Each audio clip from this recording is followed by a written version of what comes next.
Paris में गरजे भारत के प्रधानमंत्री नरेंद्र मोदी। भारत और यूरोप के टेक जगत को जोड़ रहा फ्रांस। Thank you France.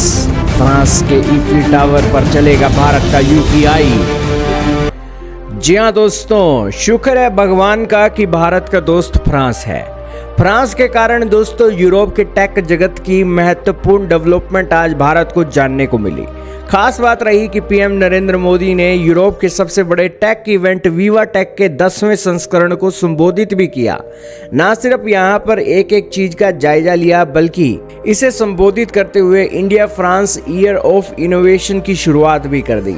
दोस्तों, भारत और यूरोप के टेक इकोसिस्टम को एक दूसरे के करीब लाने के लिए भारत के प्रधानमंत्री यहाँ पहुंचे हैं। पीएम नरेंद्र मोदी ने इस इवेंट के अंदर इनोवेशन की बात की। संबोधन में फ्रांस के राष्ट्रपति इमैनुअल मैक्रोन को विवा टेक इवेंट की सफलता की बधाई देते हुए पीएम मोदी ने कहा कि साल 2026 भारत और यूरोप दोनों के लिए एक विशेष वर्ष साबित हुआ है।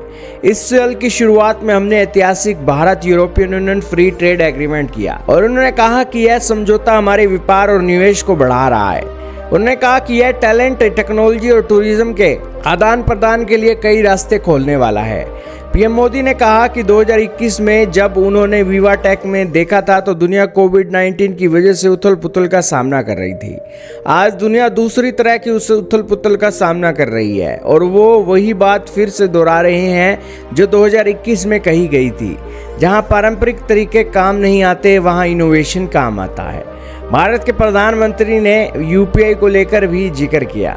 उन्होंने कहा कि हमारे यूनिफाइड पेमेंट्स इंटरफेरेंस की वजह से आज दुनिया के आधे real time digital transaction Bharat में होते हैं। अब आप फ्रांस में भी यूपीआई का इस्तेमाल कर सकते हैं, जैसे कि एफिल टावर हो या फिर पेरिस एयरपोर्ट हो।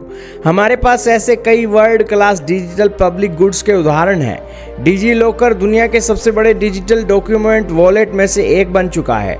डिजी लॉकर के जरिए 70 करोड़ यूजर कभी भी कहीं भी ओरिजिनल सोर्स से असली डॉक्यूमेंट तक पहुंच सकते हैं। हमने डिजी लॉकर प्लेटफॉर्म पर 2000 से ज़्यादा स्टैंडर्ड डॉक्यूमेंट्स को शामिल किया है। अब हमें भारत में ड्राइविंग लाइसेंस या गाड़ी के रजिस्ट्रेशन सर्टिफिकेट जैसे फिजिकल डॉक्यूमेंट को स्टोर करने और उन्हें खोजने की जरूरत नहीं है। भारत यहाँ पर बता रहा है फ्रांस के अंदर कि आप अगर मॉडर्न हो रहे हो तो भारत भी बहुत मॉडर्न हो रहा है। आपकी कल्पना से परे 140 करोड़ का देश भी प्रगति की राह पर चल रहा है। हालांकि अभी भी यूरोप के मायने में भारत के मायने काफ़ी छोटे नज़र आते हैं और सफाई के मामले में यूरोप का भारत से कहीं ज़्यादा नंबर है। तो खैर, भारत लगा हुआ है, लेकिन ये कोशिश आखिरकार कब कामयाब होगी पता नहीं। लेकिन भारत के विकसित होने में भी बहुत समय पड़ा है।